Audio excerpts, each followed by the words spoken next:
Cambridge Practice Tests for Ielts 1 by Vanessa Jakeman and Claire McDowell. Published by Cambridge University Press, 1996. This recording is copyright. Cassette 2, Side 1.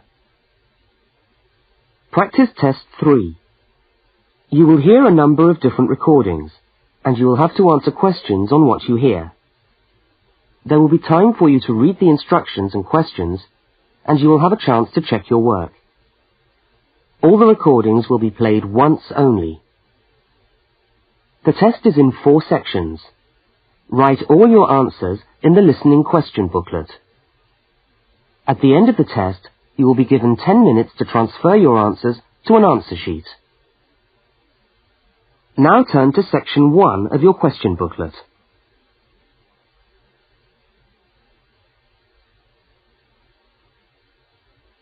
Section 1. You will hear a student inquiring about parking facilities. First, look at questions 1 to 4. For each of the questions, 4 alternatives are given. Decide which of the alternatives, A, B, C or D, best fits what you hear on the tape, and circle the appropriate letter.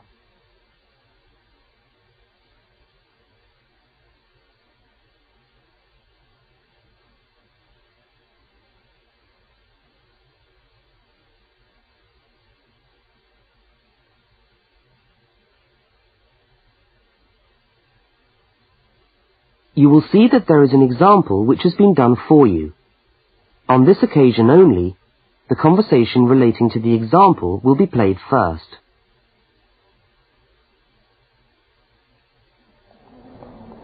How do you come to the university each day?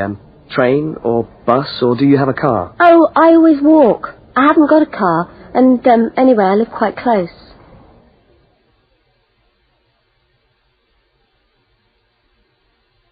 The woman says she always walks, so C has been circled. Now we shall begin. You should answer the questions as you listen, because you will not hear the recording a second time. Now listen carefully to the first conversation, and answer questions 1 to 4. How do you come to the university each day? Train or bus, or do you have a car? Oh, I always walk. I haven't got a car, and anyway, I live quite close. Do you know anything about parking rights on the campus? I was wondering whether students are allowed to park their cars on campus or not. Yes. I think it's possible for postgraduate students, but not for undergraduate students. That doesn't seem very fair. No, I suppose not. But simply isn't enough room on the campus for everyone to park. Do you need a parking permit? Yeah, I believe you do. Where do I get that from? I think you can get a parking sticker from the administration office. Where's that? It's in the building called Block G, right next to Block E. Block G? Yeah.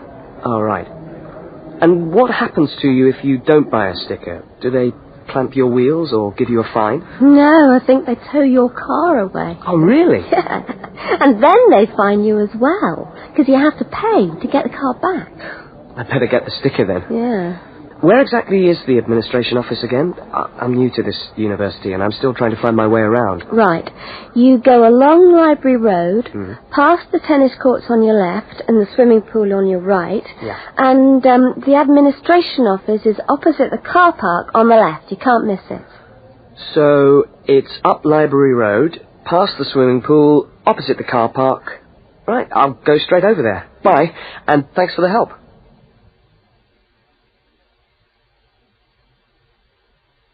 Now you have some time to look at questions 5 to 12.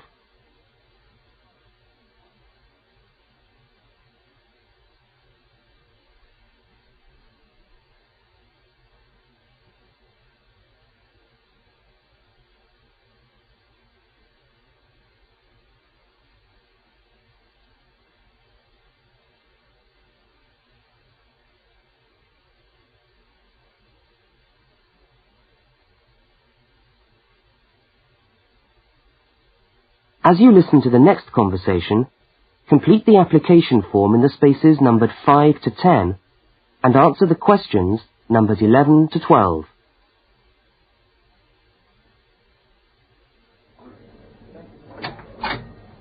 Good morning. Can I help you? Yes, I was told to come over here to get a parking sticker. Is this the right place? Yes, it is. Are you a postgraduate student? Yes, I am. Okay. Well, I'll just need to take some details. Your name? Richard Lee. That's spelt L-E-E. Richard Lee. And the address? Flat 13, 30 Enmore Road.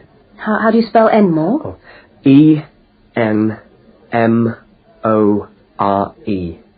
And that's in the suburb of Newport. N-E-W-P-O-R-T. Mm-hmm. Faculty? I beg your pardon? Which faculty are you in? Oh, architecture, the Faculty of Architecture. Right. And the registration number of your car? Let me see. LXJ50... Oh, no, sorry. I always get that wrong. It's LJX058K. LJX508K? No, 058K. And what make is the car? It's a Ford. A Ford. Fine. Well, I'll just get you to sign here, and when you've paid the cashier, I'll be able to issue you with a sticker. All right. Where do I pay? Just across the corridor in the cashier's office. Oh, but it's 12:30 now, and they close at 12:15 for lunch. But they open again at 2:15 until 4:30. Oh, they're not open till 2:15. No. When you get your sticker, you must attach it to the front windscreen of your car. I'm afraid it's not valid if you don't have it stuck on the window. Right, I see. Thanks very much. I'll just wait here then.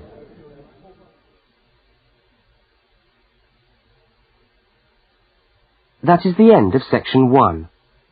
You now have half a minute to check your answers.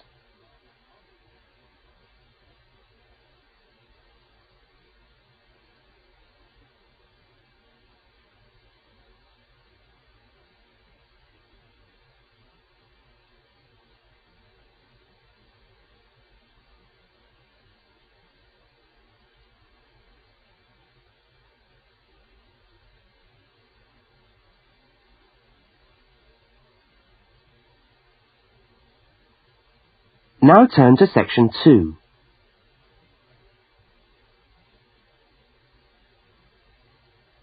Section 2. You will hear a talk given by a guide showing a group of people round a museum. First, you have some time to look at questions 13 to 18.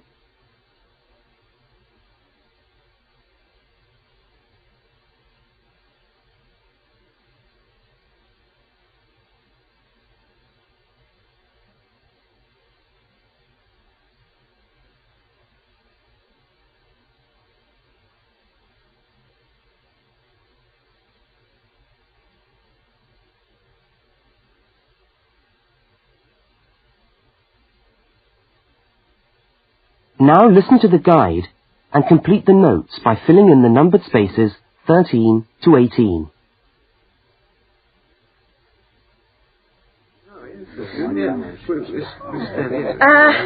Good morning, everyone, and welcome to the Maritime Museum.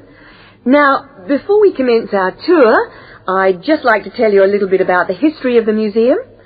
As you can see, it's a very modern building, built in the postmodern style, and it was in fact opened by the Prime Minister of Australia in November 1991. It's been designed with a nautical flavour in mind, to remind us of our links with the sea. But the museum isn't only housed in this building. There are a number of historic ships docked outside in the harbour which form part of the museum, and which you are also free to visit. And we'll be coming to them shortly. I'd just like to point out one or two things of general interest while we're here. Handicapped toilets are located on this floor, and the door shows a wheelchair. The cloakroom, where you can hang your coat or leave your bags, is just behind us here. The education centre is on the top floor, and there's a good little library in there which you might like to use. Follow the signs to the education centre. You'll see a lot of little green arrows on the wall. The green arrows will take you there. The information desk, marked with the small letter I on your plan, is located right here in the foyer. So if you get separated from your friends, I suggest you make your way back to the information desk, because we'll be returning to this spot at the end of the tour. All right? Now, if you look out this window, you should be able to see where the museum's ships are docked. If you want to go on a tour of the old ship, the Vampire, she's docked over there, and you should meet outside on the quay. However, a word of warning.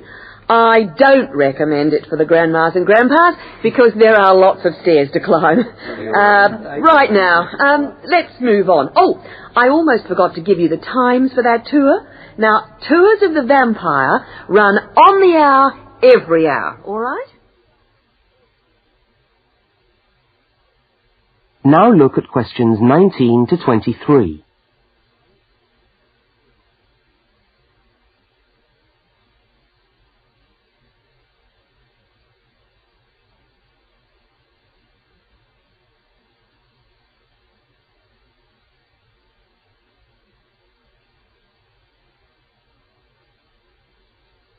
As you listen to the rest of the talk, complete the notes in the numbered spaces 19 to 23.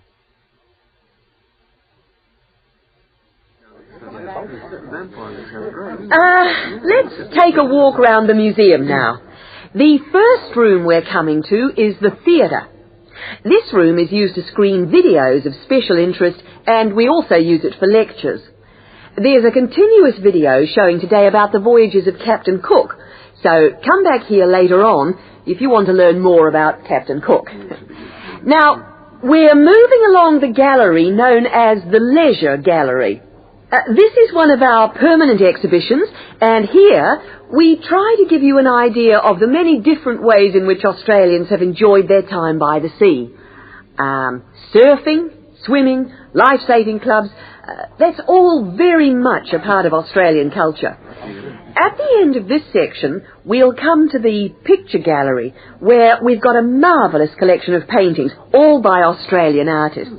I think you can buy reproductions of some of these paintings in the museum shop. They're well worth a good look. Now, we're coming to the Members' Lounge.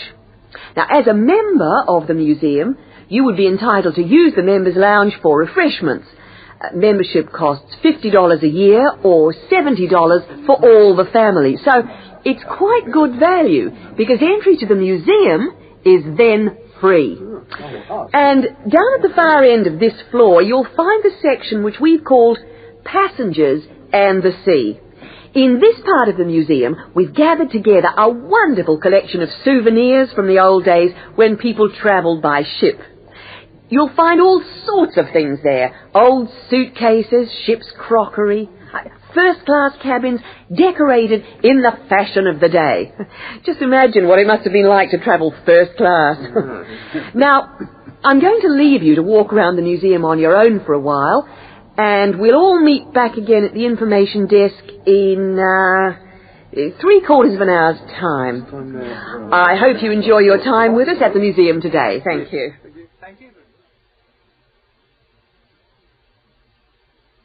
That is the end of section 2. You now have half a minute to check your answers.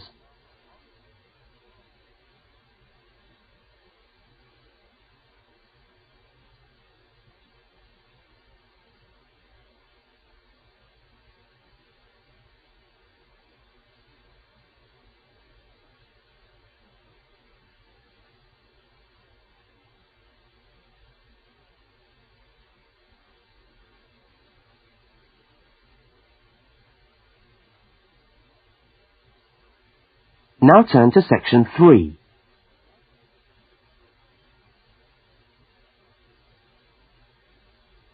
Section 3. In this section, you will hear a university student, Mark, talking to a tutor and another student about a topic he has studied. Now look at questions 24 to 32.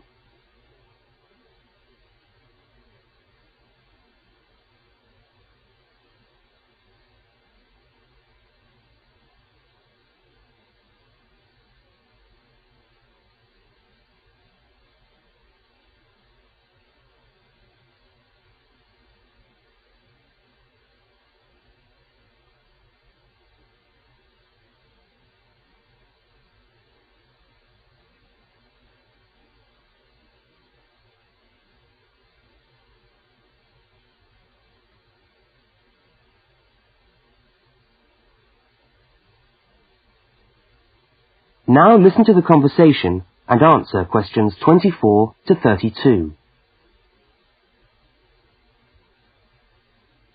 Okay, everybody. Good morning. Good morning.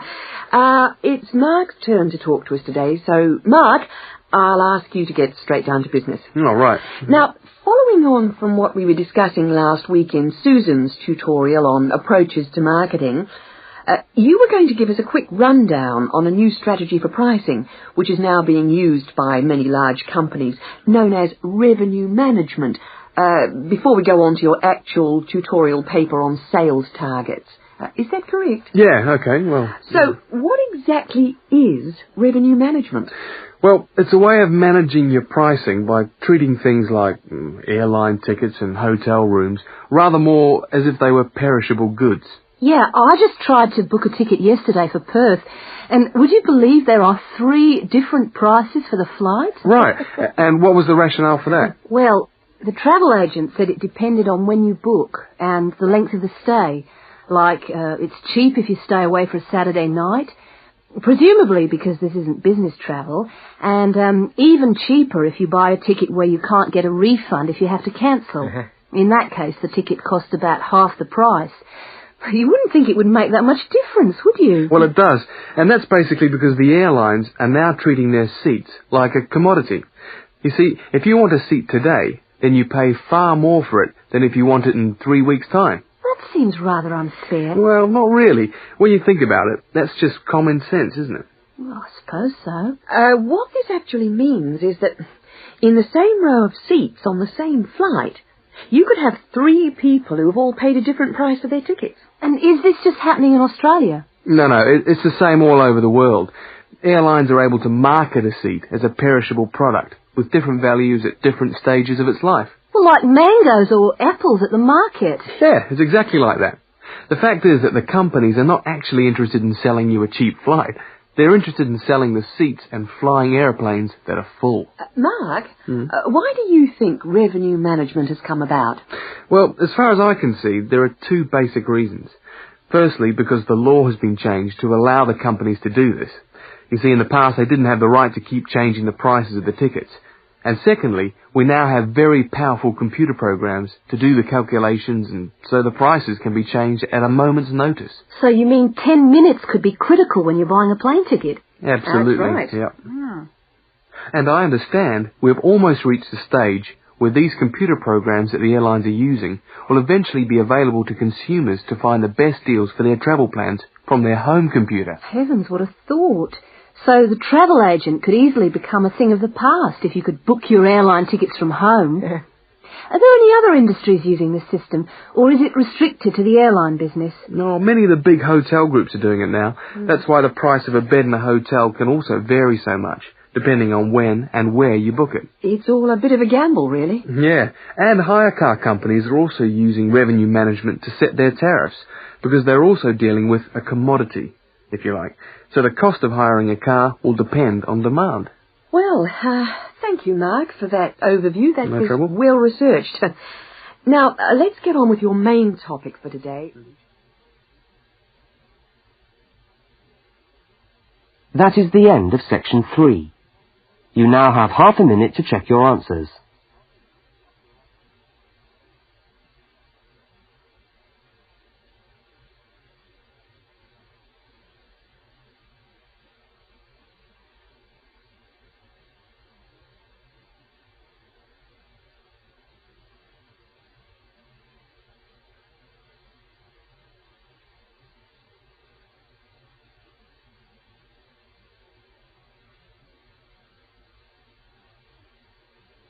Now turn to section 4.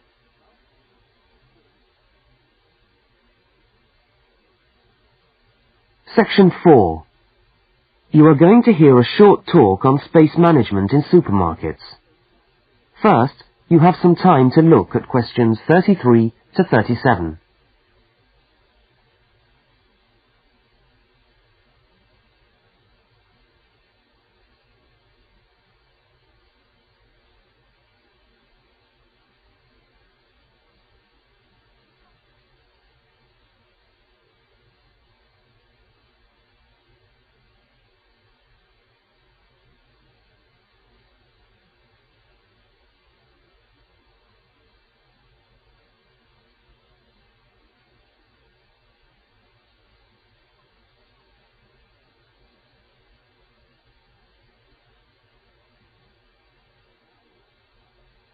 Now listen to the first part of the talk and complete the table by filling in the numbered spaces 33 to 37.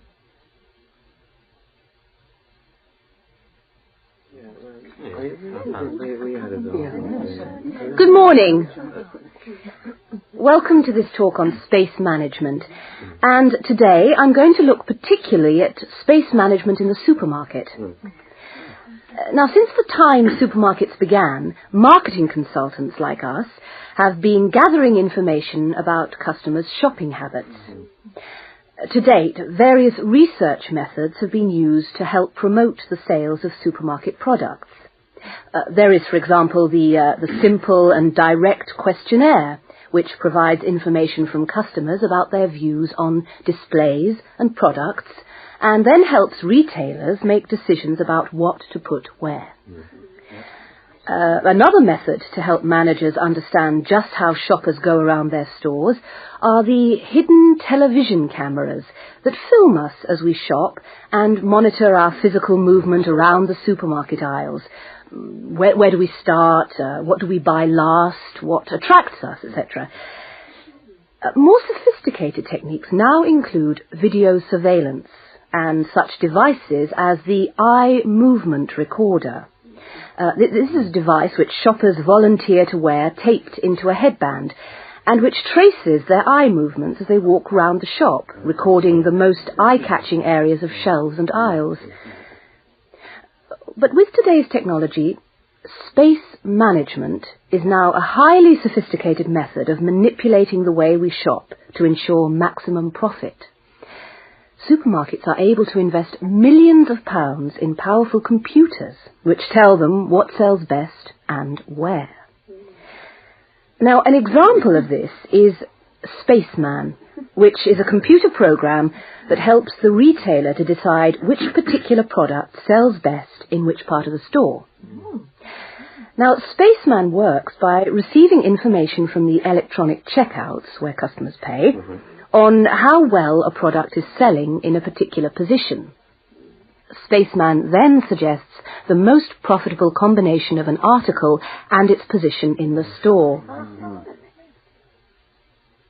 Now you have some time to look at questions 38 to 42.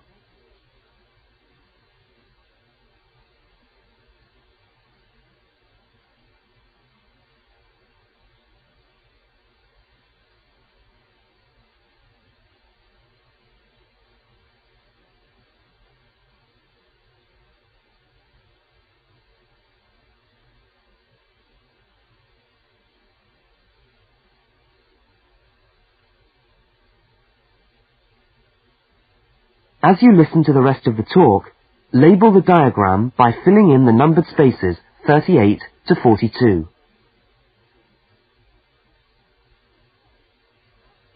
So, let's have a look at what we know about supermarkets and the way people behave when they walk down the aisles and take the articles they think they need from the shelves. Now, here's a diagram of one supermarket aisle and 2 rows of shelves. Here's the entrance at the top left-hand corner. Now, products placed here at the beginning of aisles don't sell well. In tests, secret fixed cameras have filmed shoppers' movements around a store over a 7-day period. When the film is speeded up, it clearly shows that we walk straight past these areas on our way to the centre of an aisle. Items placed here just don't attract people. When we finally stop at the centre of an aisle, we pause and take stock, casting our eyes along the length of it. Now, products displayed here sell well and do even better if they're placed at eye level so that the customer's eyes hit upon them instantly. Products here are snapped up, and manufacturers pay a lot for these shelf areas, which are known in the trade as hotspots. Naturally, everyone wants their products to be in a hotspot. But the prime positions in the store are the ends of the aisles, otherwise known as gondola ends. Now, these stand out and grab our attention. For this reason, many new products are launched in these positions, and manufacturers are charged widely varying prices for this privileged spot. Also, the end of an aisle may be used for promoting special offers, which are frequently found waiting for us as we turn the corner of an aisle. Well, now, eventually, of course, we have to pay. Any spot where a supermarket can be sure we are going to stand still and concentrate for more than a few seconds is good for sales. That's why the shelves at the checkout have long been a favourite for manufacturers of chocolates. Perhaps the most surefire impulse food of all.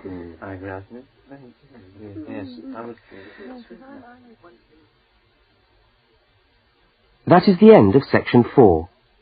You now have half a minute to check your answers.